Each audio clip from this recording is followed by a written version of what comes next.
Eropa boleh punya trio gelandang terbaik di dunia dalam diri Luka Modric, Casemiro, dan Toni Kroos di Real Madrid yang kini tinggal kenangan. Tapi tidak ada yang bisa mengalahkan Claudio Marchisio, Arturo Vidal, dan Andrea Pirlo, trio Juventus yang pada eranya nyaris tanpa celah. Tapi kita akan khusus membahas Claudio Marchisio-nya saja. Pria asal Turin itu memiliki kecakapan bermain bola yang luar biasa.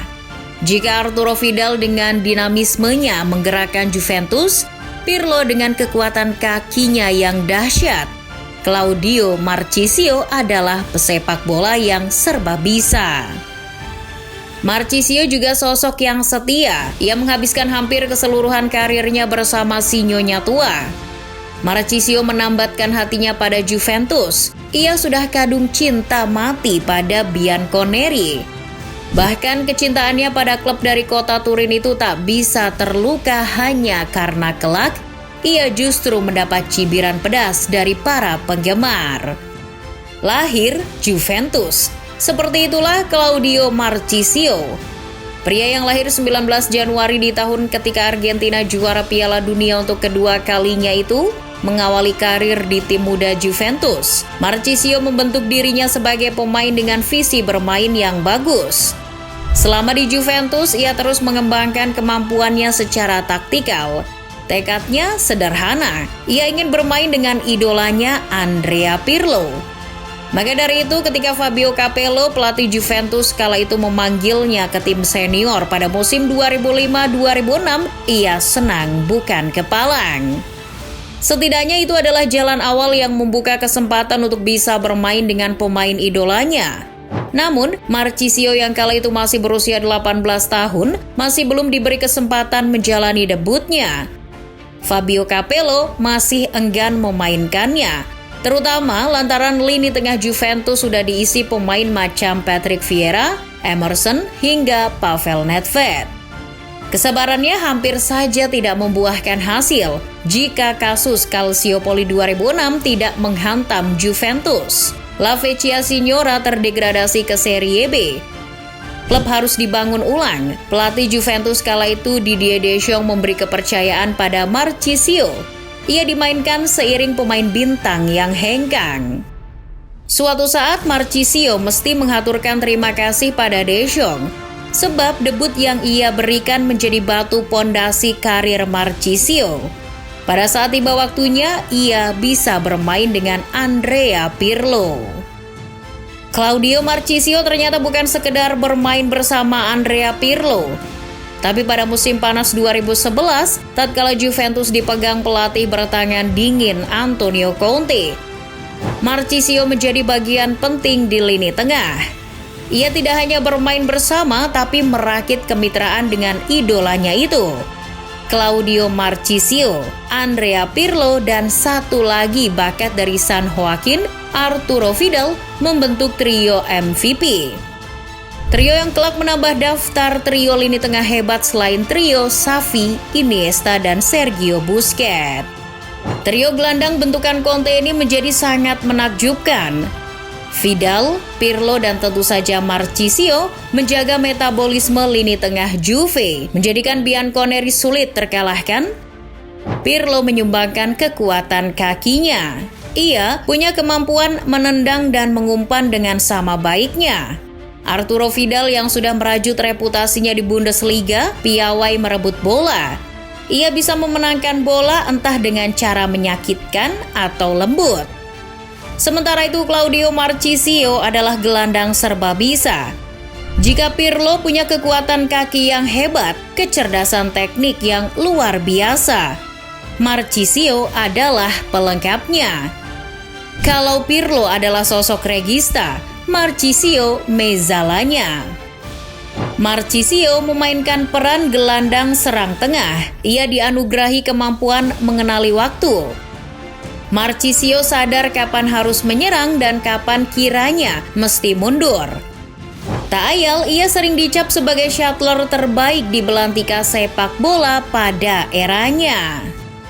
Saat trio MVP itu berdansa di atas lapangan, kita akan melihat Marchisio bergerak dinamis. Ia kadang melepaskan tembakan jarak jauh. Lalu di menit yang lain kita melihat Arturo Vidal berlari mengejar bola. Kita juga akan menyaksikan betapa lengketnya bola di kaki Pirlo. Seolah ia bisa menghipnotis bola itu sehingga kemanapun diarahkannya, bola tersebut akan nurut. Puncaknya, trio MVP mengantarkan Juventus meraih Scudetto musim 2011-2012 dengan cara tak terkalahkan. Claudio Marchisio sungguh cinta mampus pada Juventus. Tatkala terkena kasus Calciopoli, ia memilih bertahan sebab ia butuh menit bermain. Di satu sisi, di tahun yang sama, Marchisio bertemu pujaan hatinya. Ketika harus menerima perawatan medis sekitar tahun 2006, di pusat pelayanan medis ia bertemu sosok perempuan bernama Roberta Sinopoli. Roberta langsung jatuh cinta pada Marchisio pada pandangan pertama. Sungguh kisah asmara Marchisio sangat indah. Roberta mencintai Marchisio, pun sebaliknya. Marchisio beruntung kisah cintanya berakhir di depan altar. Tapi kecintaannya pada sang kekasih tak membuat cintanya pada Juventus sirna. Walaupun sang kekasih adalah penggemar berat Torino yang jadi rival Juventus, sementara mertuanya juga mantan pemain junior Torino. Tidak ada kisah cinta tanpa dinamika. Begitulah perjalanan cinta Marchisio dan Juventus. Barangkali ia tidak pernah menyangka di tengah kemesraannya dengan Juventus, ia mesti mendapat cibiran dari para Juventini. Jelang final di Liga Champions 2017, Claudio Marchisio mengunggah di media sosialnya foto tragedi di Mediterania. Ia berkomentar yang intinya mempertanyakan nasib seorang imigran. Marchisio juga ternyata belakangan diketahui pro-imigran. Postingan itu dihujani pujian, namun di antara lautan pujian ada pula ombak kritik dari para penggemar Juventus yang tak kalah besar. Para penggemar Juventus yang kebanyakan dari mereka adalah kaum sayap kanan meminta agar Marchisio fokus saja soal sepak bola, tidak perlu mencampuri urusan para imigran. Cibiran itu walau bagaimana merupakan kenyataan pahit yang mesti diterima Marchisio. Paling tidak, mantan anak asuh Antonio Conte itu mengerti bahwa soal ideologi, paham, keyakinan tak bisa diusik. Singkat kata, ia jangan berpendapat selain paham yang dianut mayoritas penggemar Juventus. Ibarat jalan raya, cibiran itu hanyalah kerikil-kerikil kecil yang tak mungkin bisa menghalangi mobil cintanya Marchisio melintas ke jalan cintanya para fans Juventus. Marchisio tetap bersemi dalam hati segenap fans. Ia tak lapuk hanya karena mengutarakan pendapatnya soal hak-hak imigran. Para fans bahkan berupaya agar Juventus tak menjual Marchisio saat sang pemain tak masuk rencana. Jangan sentuh Marchisio, tetaplah bersama kami. Begitulah tulisan spanduk di tempat latihan Juventus.